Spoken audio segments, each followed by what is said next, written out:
Alamogordo, Nuevo México, 16 de julio de 1945. La era atómica acaba de comenzar. Esta es la historia de un proyecto olvidado de los primeros días de aquella era. Antes de iniciar la carrera espacial de los años 60, Estados Unidos y la Unión Soviética gastaron miles de millones de dólares en otra carrera tecnológica: la construcción de un avión gigantesco propulsado por energía nuclear. Un avión tan avanzado que podría permanecer en el aire durante meses. Sin necesidad de repostar, se convertiría en la máquina de destrucción definitiva.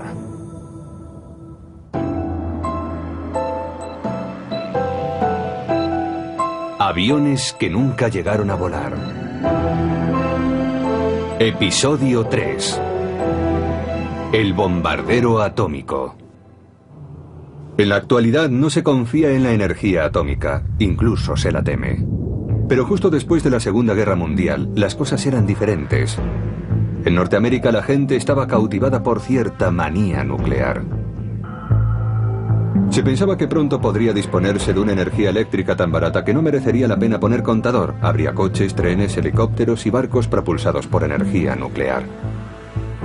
La opinión general era muy favorable a la energía nuclear después de la guerra, e incluso durante los 20 años siguientes. Se decía que muy pronto estaría disponible y que sería casi gratuita. Se decían cosas como esa. Había quienes aseguraban que se podía utilizar para casi todo, especialmente para los transportes. Existía la idea totalmente disparatada, desde la perspectiva actual, de detonar bombas atómicas en los polos norte y sur para fundir el hielo y hacer que el clima mundial fuera más cálido. Y también habría aviones provistos de motores nucleares. Ya en 1942, Enrico Fermi y sus compañeros del proyecto Manhattan, de donde salió la primera bomba atómica, habían considerado la posibilidad de usar la energía atómica para propulsar un avión. La gran ventaja de dicho avión es que su radio de acción sería casi ilimitado. En 1950 el reabastecimiento en vuelo no había sido perfeccionado todavía, aunque los experimentos realizados por los británicos entre las dos guerras mundiales demostraron que la técnica de transferencia de combustible entre dos aviones en vuelo era fácilmente realizable. Pero en la época previa a la era del reactor no resultaría práctico transferir gran cantidad de combustible de un avión a otro en vuelo.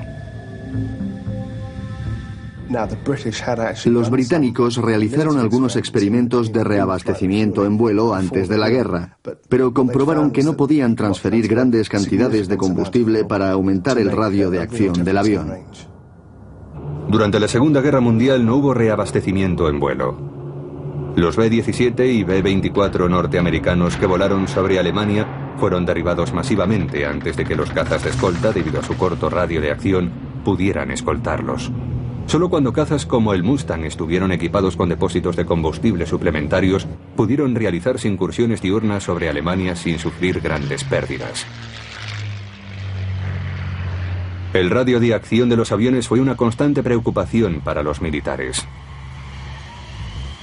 En 1937 el Army Air Corps encargó a la Lockheed el P-38 Lightning, un caza interceptor de gran radio de acción para operar principalmente sobre el Pacífico. Cuando entró en servicio en 1941, el P-38 tenía un radio de acción de 700 kilómetros. Norteamérica tuvo que combatir en áreas muy amplias y remotas. Tuvo que hacerlo sobre el Pacífico, lo que significaba que necesitaría aviones con gran autonomía. Y además debían ser seguros. Volar en un caza monomotor implicaba mucho riesgo, porque si el motor se paraba, el avión caía al mar. Eran necesarios dos motores. Se requería, por tanto, un avión rápido, seguro y bimotor como el P-38. En 1944 la Fuerza Aérea contó con el B-29 Super Fortress, un bombardero con un radio de acción de 4.500 kilómetros, capaz de llegar a Japón desde bases situadas en las islas del Pacífico. Durante la Segunda Guerra Mundial se resolverían algunos de los problemas de la aviación de la preguerra. Motores y fuselajes más grandes y más eficientes permitieron a los aviones comerciales atravesar por primera vez el océano sin tener que repostar. Esos avances permitieron a la aviación soñar con una nueva época repleta de posibilidades. Sin embargo, todos esos adelantos resultaron insuficientes ante un nuevo tipo de exigencias. Desde sus inicios, la Guerra Fría impondría unas necesidades muy concretas. Estados Unidos necesitaba un bombardero que llegara hasta objetivos en el interior de la Rusia soviética. Un bombardero con un radio de acción de decenas de millares de kilómetros. La respuesta estaría en un nuevo tipo de motor. En 1946, bajo el mando del general Curtis E. LeMay, la Fuerza Aérea de los Estados Unidos inició un programa llamado NEPA, cuyas siglas traducidas al castellano significan Propulsión de Aviones por Energía Nuclear. Su objetivo era estudiar la construcción de un bombardero propulsado por energía nuclear. Si el P-38 y el B-29 habían servido para enfrentarse a Japón en el Pacífico, un bombardero propulsado por energía nuclear parecía ser el medio ideal para cualquier posible conflicto con la Unión Soviética. La primera ventaja y las demás ventajas se derivaban de ella. Era que la duración del vuelo podía ser ampliada considerablemente, casi de forma ilimitada. Al cabo de un año comenzó el diseño de una de las más sorprendentes plataformas armamentísticas que jamás haya existido. Un bombardero propulsado por energía atómica. En 1948, el jefe del recientemente creado Mando Estratégico era el general Curtis E. LeMay. Estuvo al frente de la ofensiva de bombarderos B-29 contra Japón en el Pacífico. LeMay tenía fama de polémico, lo que en la aviación militar llaman un halcón. Era un general al que no le importaba demasiado la población civil. Había combatido en la Segunda Guerra Mundial. Había estado al mando de bombardeos tanto en Europa como en Japón. Era un general típico de la Segunda Guerra Mundial, con el comportamiento típico de un general de aquella época. LeMay quería disponer de un bombardero que contrarrestara definitivamente la nueva amenaza soviética. Debía estar provisto de motores nucleares y ser capaz de permanecer en vuelo por tiempo indefinido. Se convertiría en la principal arma norteamericana en cualquier guerra futura. En términos militares, y considerado en el contexto histórico adecuado, fue una gran idea, porque se trataba de un bombardero que no estaría limitado por el combustible. Se dispondría de un bombardero de propulsión nuclear que transportaría bombas nucleares y que estaría siempre en vuelo, observando y esperando al enemigo. Sin embargo, LeMay y la Fuerza Aérea no tenían la confianza de alguien muy poderoso, el presidente Truman. Al presidente Truman le preocupaba mucho dejar el inmenso poder de la energía nuclear únicamente en manos de los militares. Por eso creó una institución civil, la Comisión para la Energía Atómica, que dependería directamente de él y de la Oficina Presidencial, que controlaría la investigación en todo lo respectivo a energía nuclear. A los generales no les agradó en absoluto que las bombas atómicas estuvieran bajo llave. La Comisión para la Energía Atómica estableció los posibles usos de un avión provisto de propulsión nuclear. En primer lugar, podría ser usado como bombardero de largo alcance. La energía del reactor nuclear le permitiría teóricamente volar durante meses sin repostar, usando solo una pequeña cantidad de uranio. En segundo lugar, podría usarse como hidroavión. El equipo de académicos de la Universidad Tecnológica de Massachusetts, el MIT, favorito de la Comisión para la Energía Atómica, creyó que uno de los primeros aviones candidatos a usar la energía nuclear era el hidroavión de pasajeros. En aquellos días el tráfico aéreo de personas era poco usual y no había aeropuertos grandes. Por eso volar de puerto a puerto era buena idea. Además, un reactor nuclear en un avión corriente resultaría demasiado pesado. Pero un hidroavión era lo suficientemente grande para llevarlo. Así que parecía la apuesta adecuada. Verdaderamente, antes de la era del reactor, el hidroavión parecía el vehículo más aconsejable para los vuelos a larga distancia de la aviación civil.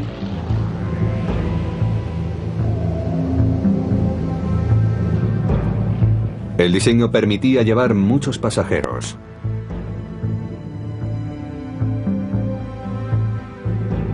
El millonario Howard Hughes patrocinó la construcción del Spruce Goose para cruzar el Atlántico sin paradas intermedias. Y en Gran Bretaña, Saunders Roe fabricó el elegante hidroavión Princess en respuesta al creciente mercado transatlántico de pasajeros.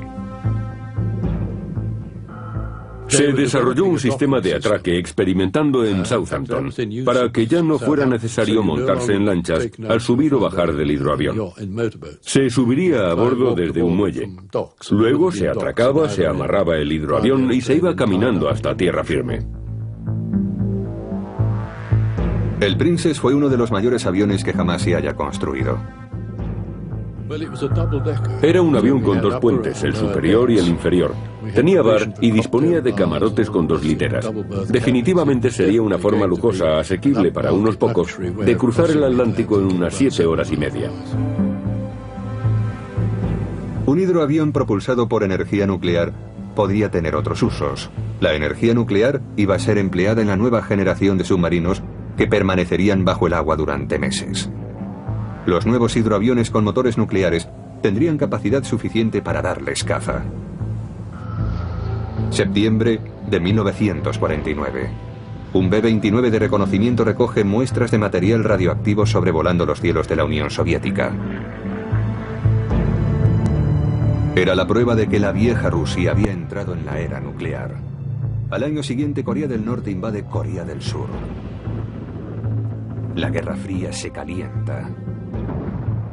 Esos sucesos acelerarían los planes de Norteamérica para construir un bombardero propulsado por energía nuclear.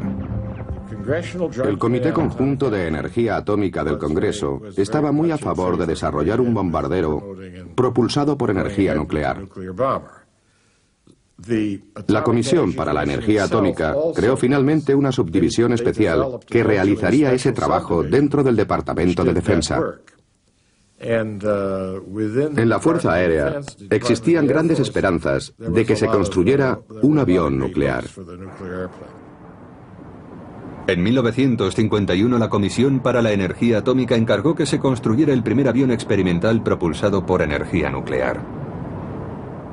El objetivo, tal como se dijo en 1951, era construir 2 aviones experimentales, es decir, 2 aviones propulsados por energía nuclear que pudieran volar en 1957. En principio se hicieron unas pruebas de blindaje para evitar que la tripulación sufriera radiaciones. El mayor problema era proteger al piloto y a la tripulación de los efectos de la radiación. Se propuso que solo volaran tripulantes de cierta edad. La teoría era que, como iban a ser irradiados de todas maneras, si habían pasado ya la edad de tener hijos, no importaría demasiado. Se pensó, por ejemplo, que las bases estuvieran en islas deshabitadas, que los pilotos fueran mayores para que la radiación no afectara a los genes, al esperma, y así no pasara a futuras generaciones.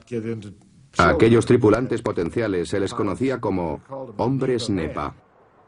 Para ganar experiencia en la protección contra las radiaciones, se decidió construir un avión provisto con un reactor atómico antes de que los motores nucleares estuvieran disponibles. Se referían a un avión especial, porque nadie sabía cuánto pesaría, y previsiblemente iba a ser mucho. Por eso la Fuerza Aérea recurrió a su avión más grande, el bombardero B-36, que era el mayor construido hasta la fecha en Estados Unidos. Tenía una envergadura de 70 metros y un radio de acción de 13.000 kilómetros. Al principio, el B-36 estaba propulsado por 6 motores de hélice convencionales, pero versiones posteriores incorporaron 4 reactores para alcanzar más velocidad y llevar mayor carga, condiciones que lo convirtieron en un avión célebre. Sus tripulantes lo llamaban el abrigo de aluminio. El B-36 confirió por primera vez a la Fuerza Aérea Norteamericana lo que ahora llamamos alcance global o poder global. Eso significa que se puede alcanzar cualquier lugar del mundo con un bombardero y determinar el desarrollo de un conflicto internacional mediante bombardeos. En 1953, un bombardero B-36 de serie fue elegido como avión de pruebas para el programa del bombardero nuclear. Fue modificado para que llevara un pequeño reactor nuclear en la bodega de bombas. El reactor no estaba conectado a los motores. Una nueva sección del morro llevaba una cabina apantallada con 12 toneladas de plomo y caucho para una tripulación de 5 hombres. piloto, copiloto, mecánico de vuelo y 2 ingenieros nucleares. También llevaba bolsas de agua, una en el fuselaje y otra detrás de la cabina de vuelo, para absorber la radiación del reactor. Después de la reconversión, el avión fue denominado NB-36. La N significaba nuclear. Pusieron un reactor nuclear en la bodega de bombas para hacer pruebas en vuelo. Se trataba de comprobar si la tripulación estaba protegida contra la radiación de un reactor en funcionamiento. La auténtica finalidad del experimento era comprobar si se podía volar con un reactor nuclear instalado en un avión sin dañar con sus radiaciones a la tripulación. Si no se podía resolver el problema, no importaría que los motores funcionaran. Nadie volaría en el avión. El primer vuelo del NB-36 con su reactor nuclear se realizó el 17 de septiembre de 1955. Los pilotos llamaron a su avión The Crusader. Las pruebas demostraron que la radiación podía ser contenida siempre que el blindaje para la radiación estuviera mucho grosor. El vuelo propulsado por energía nuclear parecía posible. Pero ahora se presentaba otro problema. Todo iría bien mientras el avión volara, pero ¿qué ocurriría si se estrellaba? Debido al peligro potencial, la Fuerza Aérea tomó precauciones muy especiales. Junto con el NB-36, volaría un avión de la Fuerza Aérea llevando un destacamento de marines. El plan era que si el NB-36 se estrellaba, los marines del avión acompañante saltarían inmediatamente en paracaídas y acordonarían el lugar del accidente para aislarlo de los curiosos. Aquello era muy arriesgado, y los marines no tardaron en apodar a la unidad la brigada que resplandece en la oscuridad. Entre 1955 y 1957, el NB-36 realizó 47 vuelos con éxito. El problema ahora era lograrlo con un avión real. El trabajo se dividió entre la Fuerza Aérea, que proporcionaría el avión, y la Comisión para la Energía Atómica, que proporcionaría el motor nuclear. La planta de potencia que se pretendía construir pesaría 80 toneladas. Toda la unidad nuclear, incluyendo el reactor, debía construirse en un único módulo extraíble para que pudiera ser recargado y reparado. La siguiente cuestión era hacer que el motor nuclear funcionara en vuelo. El motor de reacción corriente funciona aspirando aire a través del difusor. Seguidamente se comprime este aire en el compresor. Se emplea más oxígeno del necesario para que la mezcla arda en la cámara de combustión. Allí se inyecta queroseno, que se quema con el oxígeno, haciendo que el aire se caliente de forma continua. El aire caliente se expande con rapidez, creando un empuje que impulsa el avión hacia adelante. Con los motores de reacción se alcanzan grandes velocidades. Sin embargo, existe un inconveniente. El motor de reacción consume mucho combustible y los aviones solo pueden llevar una cantidad limitada. Por eso los aviones militares modernos tienen tanta necesidad de repostar en vuelo. El motor nuclear podía resolver ese problema. El proceso de combustión combustible-oxígeno es sustituido por el calor proveniente del reactor nuclear, cuyo proceso puede prolongarse durante meses o años. La teoría del motor nuclear es muy sencilla, más sencilla que la del motor de reacción. Sencillamente se aspira aire, se le hace pasar por el reactor y allí se calienta. Ni siquiera necesita una reacción química para que se expanda. Luego sale por el otro extremo y empuja al avión. La teoría es sencilla, pero no la ingeniería requerida. Los científicos de la Comisión para la Energía Atómica propusieron 2 formas distintas de construir un motor nuclear. Había 2 aproximaciones principales a la propulsión nuclear de aviones. Una de ellas era la de reactores que no tenían más que agujeros longitudinales por los que pasaba el aire. El aire frío entra por un extremo, pasa por los pequeños orificios del reactor, se calienta y produce empuje por el otro extremo. La ventaja del empuje directo es que es más sencillo, casi no hay partes móviles. El aire entra en el reactor, pasa a través de él por muchos orificios pequeños y sale caliente. El principio es muy sencillo. Pero el llamado ciclo motor directo tenía un grave inconveniente. Lo malo del ciclo directo es que es muy fácil que el aire que pasa por el reactor se contamine. Tanto porque el blindaje para las radiaciones es muy débil, como porque al cabo del tiempo, con el calor y la presión, el escudo protector pueda rajarse y los materiales irradiados empiecen a salir fuera del núcleo del reactor. En ese caso, se estaría expulsando material contaminado. Eso condujo a los científicos de la Comisión para la Energía Atómica a proponer un segundo tipo de motor nuclear llamado de ciclo indirecto. La otra opción era que el reactor estuviera separado del sistema de propulsión, por supuesto dentro del avión. El reactor produce mucha energía en forma de calor y esa energía es transferida a la unidad de propulsión, una especie de motor de reacción, mediante metales líquidos calentados. El ciclo indirecto tenía la ventaja de que el aire no pasaba por el reactor, con lo que se evitaba el problema de que pudieran salir materiales irradiados del avión. Lo único que se necesitaba era un fluido que circulara entre el aire y el reactor caliente. Alguna sustancia que pasara por el reactor, recogiera el calor y lo transfiriera al aire. Pero eso exigiría muchas conducciones y aumentaría el peso. Por lo tanto, resultaría perjudicial para el avión. Se disponía de dos modelos de motor nuclear distintos. El sistema directo, más sencillo pero también más peligroso, y el sistema indirecto, más seguro pero más complejo. En la carrera hacia la construcción del motor nuclear, la General Electric optó por el ciclo directo, más sencillo aunque potencialmente sucio. La Pratt & Whitney se decidió por el ciclo indirecto, más seguro, pero de ingeniería más compleja. Mientras las pruebas con el NB-36 proseguían y el trabajo de los motores nucleares estaba en marcha, el general LeMay y la Fuerza Aérea ideaban tácticas aplicadas a un auténtico bombardero nuclear. 2, 1, 0. En la década de los 50, la nueva tecnología de los misiles balísticos aún estaba en fase de desarrollo. Los cohetes no eran precisos todavía, y no se quería que los pilotos de la época se convirtieran en vigilantes de los hilos donde se guardaban los misiles. Muchas personas de la Fuerza Aérea, especialmente las mayores y más expertas, preferían cuidar los aviones y no tanto los misiles. Los aviones nucleares les parecieron entonces un enviado del cielo.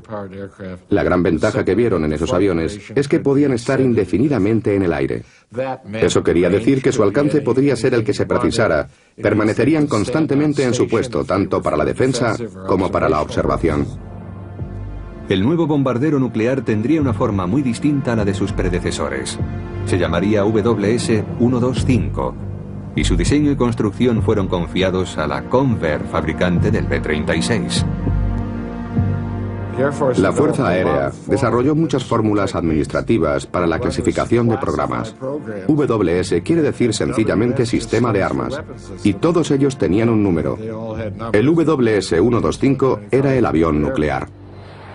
Se preveía que el WS-125 estuviera operativo a principios de los años 60. Nunca obtuvo la B de bombardero, pero si se lo hubiera adjudicado sería el B-72.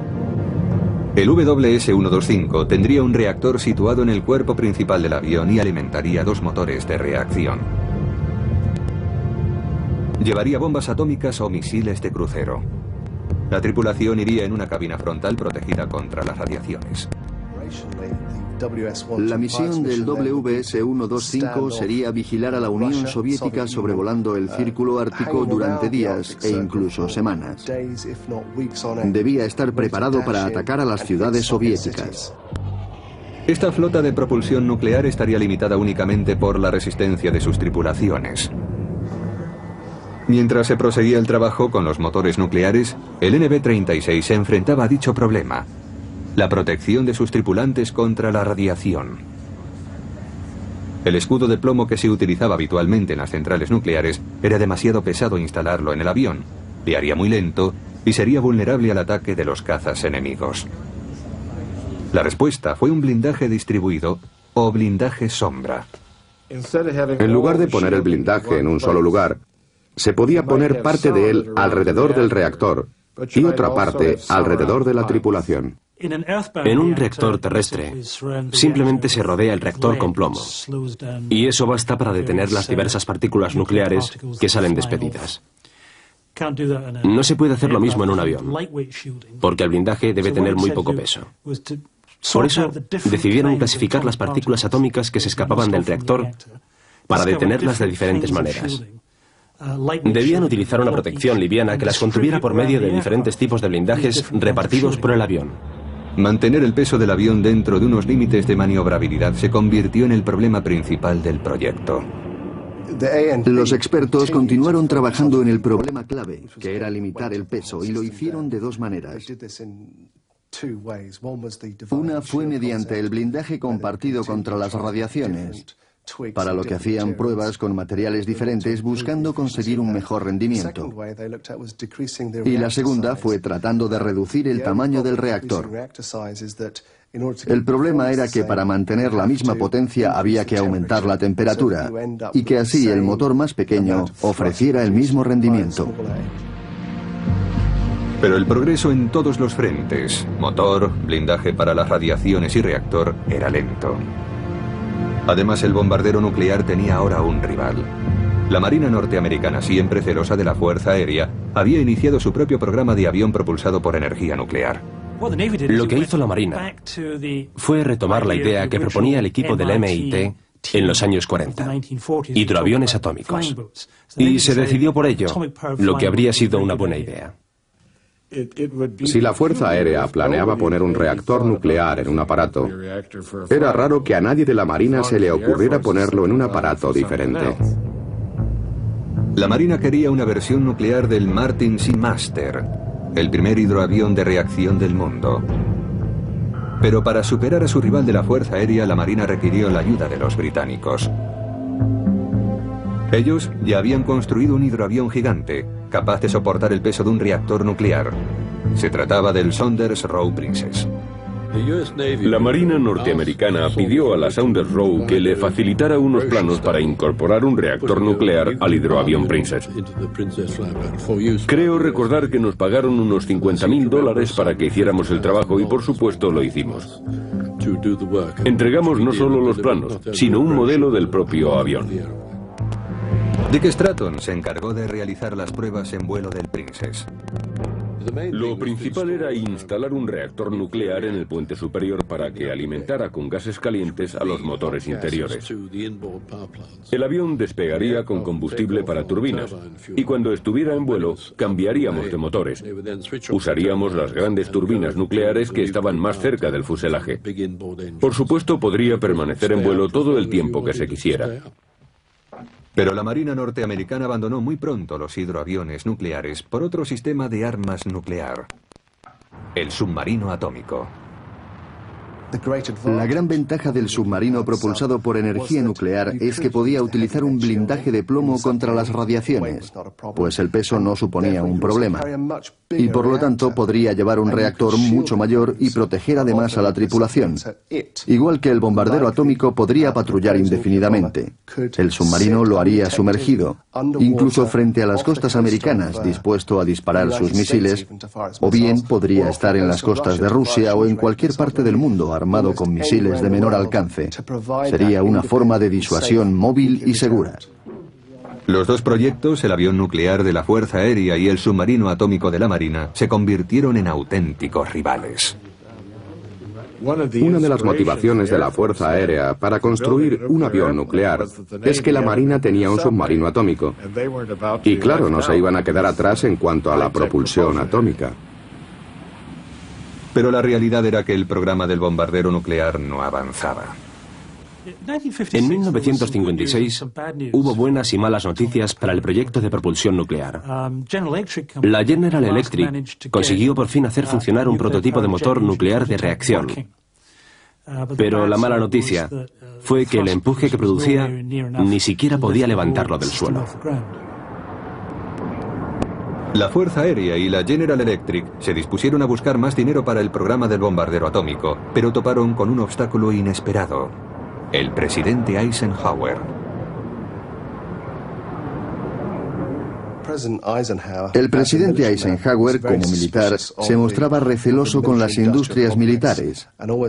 Creía que esas empresas presionaban demasiado e iban demasiado lejos para conseguir contratos sustanciosos. Su secretario de Defensa había ordenado detener los programas del X-6 y del WS-125, ya que eran demasiado ambiciosos. Yo creo que fue una decisión realista. Ordenó que se paralizaran esos programas y que la agencia responsable se concentrara en conseguir el motor adecuado. Como resultado, el NB-36 realizó su último vuelo el 28 de marzo de 1957. Se le retiró del servicio en Fort Worth a finales de ese año. Fue desmantelado varios meses más tarde y se enterraron las piezas radiactivas. Parecía que el proyecto del avión propulsado por energía nuclear había llegado a su fin. Pero el 1 de diciembre de 1958 la revista Aviation Week, la más influyente en el mundo de la aeronáutica, publicó una sorprendente noticia: la Unión Soviética tenía un bombardero atómico.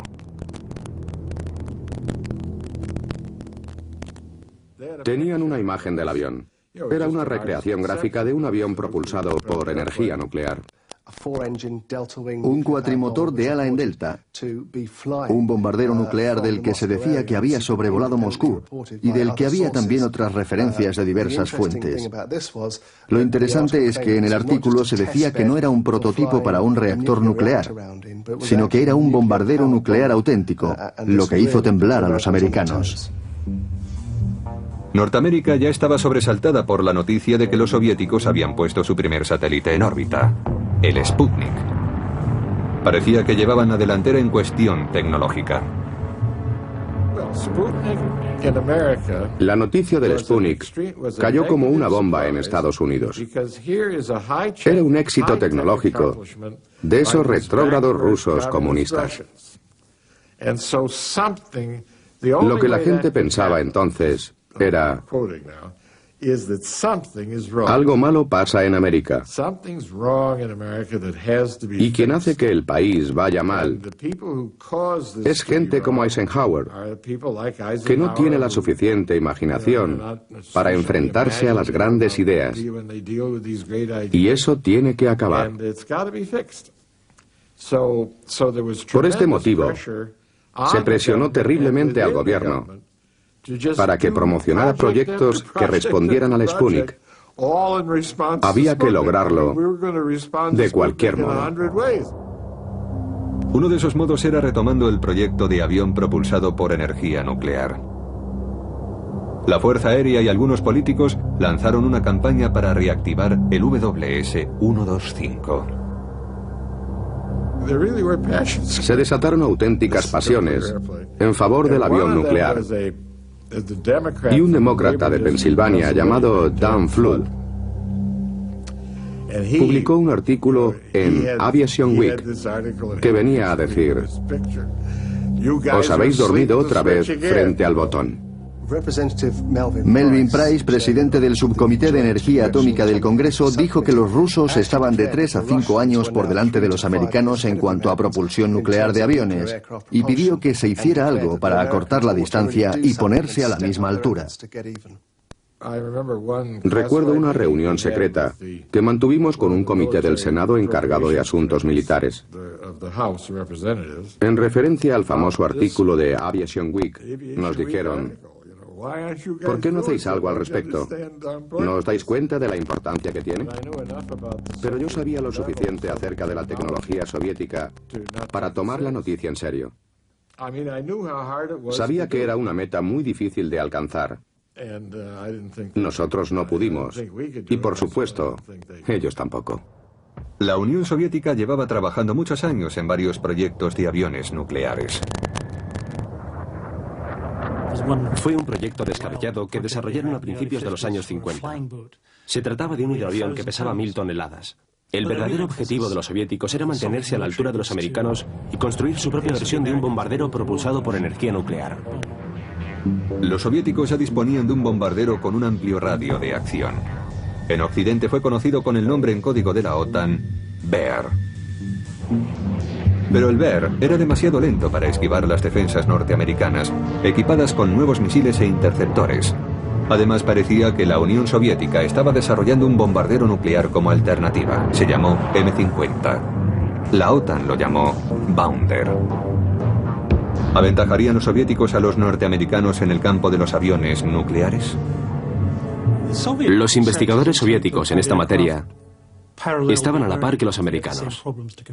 Tenían que enfrentarse a los mismos problemas: el peso del reactor y el blindaje para las radiaciones, y llegaron al mismo tipo de soluciones. Los soviéticos adoptaron también la solución del blindaje distribuido contra las radiaciones. Curiosamente, el tamaño del reactor que proyectaban era muy similar al de los americanos. Pesaba 80 toneladas. Las noticias de los avances soviéticos con los aviones atómicos, junto con el éxito del Sputnik, cambió el rumbo de la política norteamericana. La Corporación de Energía Atómica, el Departamento de Defensa, varios dirigentes del mismo y la Fuerza Aérea utilizaron toda su influencia para conseguir que se reanudara el programa del bombardero nuclear. Se trataba de recuperar el prestigio y amortizar las inversiones anteriores. Pretendían que el presidente les apoyara y que el avión estuviera listo a principios de los años 60.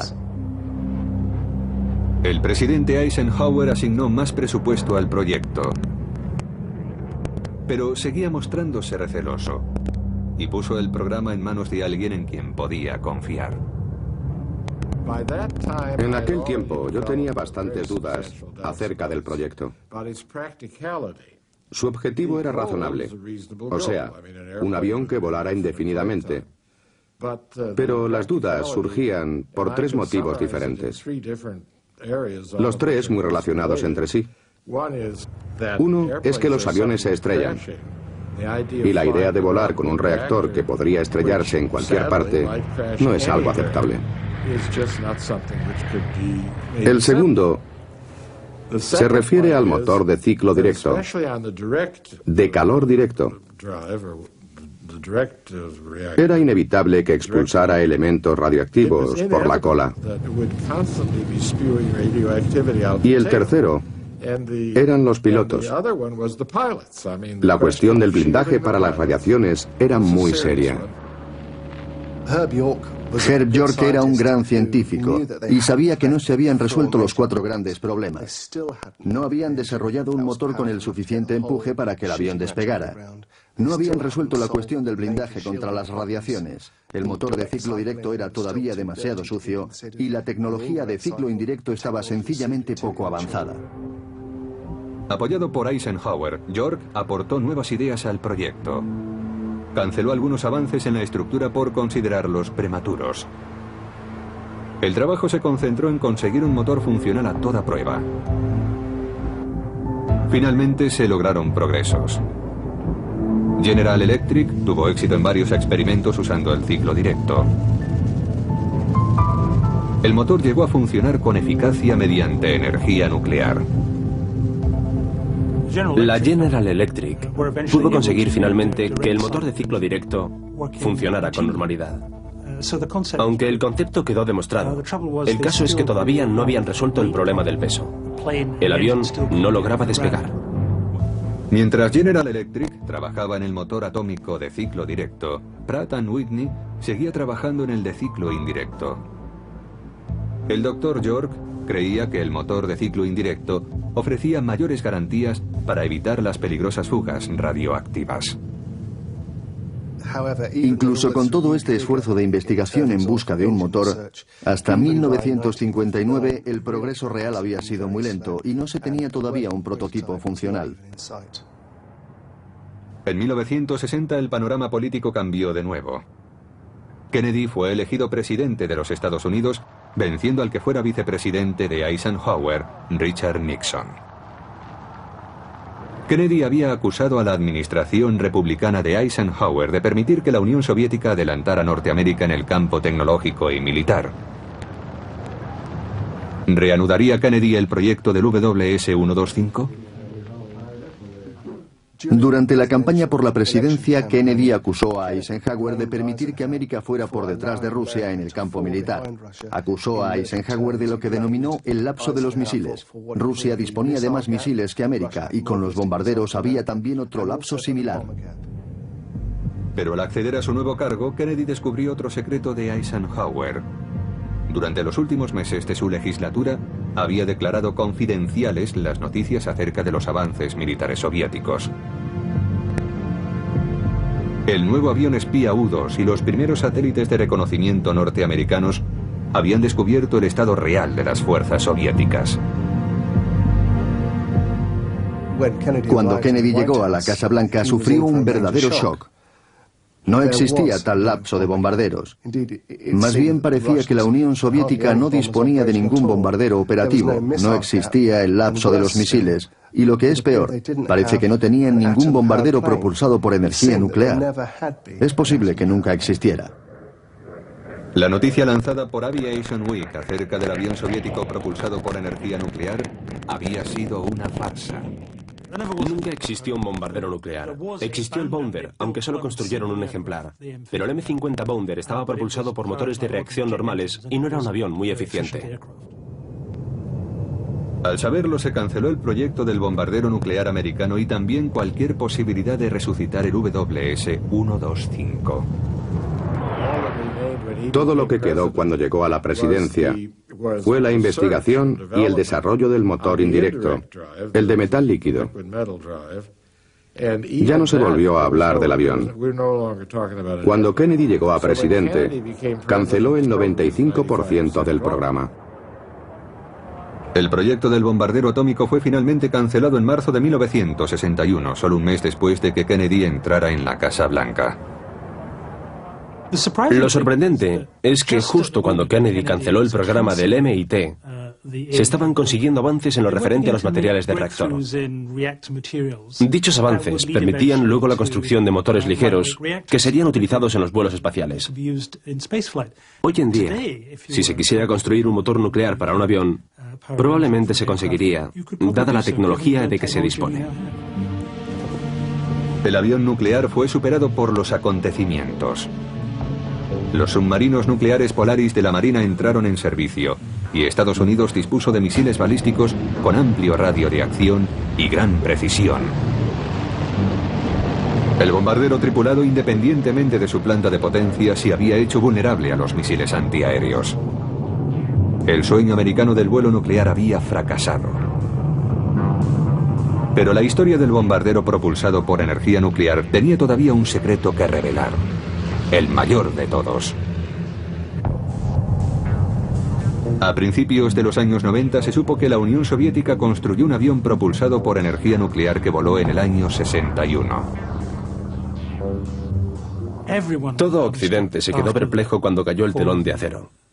Y se descubrió que efectivamente los rusos habían construido un avión propulsado por energía nuclear. Voló 40 veces, pero eso fue en los años 60, y sencillamente no protegieron a la tripulación. Khrushchev estaba tan preocupado con los avances americanos en la construcción de un bombardero atómico que exigió que se construyera uno. Lo cierto es que solo se trataba de rivalizar con los estadounidenses. Construyeron un motor de ciclo directo rudimentario, con un blindaje muy básico que no protegía de la radiación a los tripulantes, y además el avión inundaba el entorno de residuos radioactivos mientras volaba. Los soviéticos eligieron el Bear como avión de pruebas. Estaba propulsado con 2 turbohélices convencionales, pero también llevaba 2 motores de reacción de ciclo directo, alimentados por un reactor instalado en el fuselaje. Se realizaron unos 40 vuelos con aquellos motores entre 1961 y 1969. El piloto de pruebas fue Gurionov. He tenido acceso a una carta del piloto de pruebas Gurionov en la que dice: todos padecimos la radiación, pero la ignoramos. De las 2 tripulaciones completas, solo 3 hombres sobrevivimos. De entre los fallecidos, el primero en morir, un joven técnico, Solo vivió 3 años después de los vuelos. El problema de proteger a la tripulación de la radiación nunca ha sido resuelto, pero las ideas en que se basó el proyecto del NB-36 siguen influyendo en la investigación militar norteamericana. Siempre que se invierte dinero en alta tecnología, existe la posibilidad, casi siempre la certeza, de conseguir avances útiles. En abril de 1961, un mes después de que Kennedy cancelara el programa del bombardero nuclear, se adjudicó un encargo a la Chance Vought para que construyera un misil de crucero con motor nuclear. Sin tripulación no requeriría un fuerte blindaje contra las radiaciones. La nueva arma dispondría de un reactor nuclear de ciclo directo. Justo cuando dejé de ser el director de Livermore, nos hicieron responsables del diseño del reactor de un misil nuclear de crucero. El misil no era más que un avión no tripulado con un motor de ciclo directo. Tenía muchos puntos en común con el avión nuclear, pero como no llevaba piloto, los problemas del blindaje contra las radiaciones no eran comparables. El nuevo misil fue llamado SLAM. Chance Vought llegó a construir un tercio del prototipo del SLAM. El diseño final tendría una longitud de 20 metros. Sería lanzado a gran altura para que alcanzara objetivos muy distantes. Realmente sería un misil con un radio de acción infinito al estar provisto de motor nuclear. Luego descendería hasta los 30 metros y volaría a Mach 3. Habría sido totalmente imposible de detener. Además de lanzar bombas nucleares, los científicos de Livermore consideraban que el motor por sí solo sería un dispositivo nuclear letal, pues contaminaría el territorio enemigo. Sería el arma más mortífera jamás conocida. Volando a ras de suelo arrasaría todo lo que se encontrara a su paso. La radiación sería una ventaja en lugar de un inconveniente. En 1964 el SLAM estaba listo para realizar las pruebas. Pero la política intervino de nuevo. Kennedy y Khrushchev se habían enfrentado en Cuba. El mundo estuvo muy cerca del holocausto nuclear. Después del enfrentamiento, los dos dirigentes firmaron un tratado de no proliferación de armas nucleares. Las sentencias de muerte del avión y del misil propulsados por energía nuclear las firmó Kennedy en su acuerdo con los soviéticos. Si se hubiera desarrollado una tecnología nuclear de esa clase, el hecho habría sido considerado una provocación. Además, después de la crisis de los misiles de 1962, todo el mundo supo lo cerca que se había estado de una guerra atómica. El programa SLAM finalizó en 1964, pero el sistema de navegación de a bordo desarrollado para el misil fue utilizado posteriormente en los misiles de crucero convencionales, que forman parte hoy en día del arsenal norteamericano. Al final, el avión nuclear fue desbancado por una tecnología sencillamente más económica. Los avances que permiten repostar en vuelo con garantías, algo normal hoy en día, hicieron innecesario el vuelo permanente. Y el misil balístico, que puede alcanzar un objetivo muy concreto, así como el misil de crucero, acabaron con la necesidad de un gran bombardero. Pero puede que no haya terminado el sueño del vuelo nuclear. En 2003, se supo que el Laboratorio de Investigación de la Fuerza Aérea de los Estados Unidos había proporcionado fondos para estudiar la propulsión con energía nuclear del Global Hawk, de la Northrop Grumman. El Global Hawk es un vehículo aéreo no tripulado, o UAV.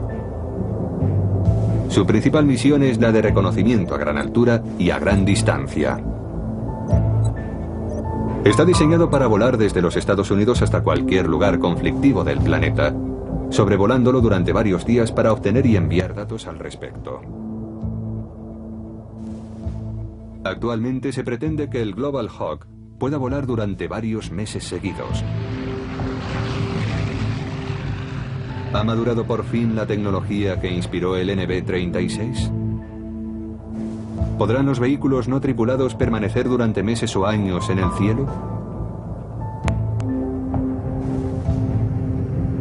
Ese era el objetivo prioritario del bombardero nuclear original, el WS-125. Uno de los aviones que nunca llegaron a volar.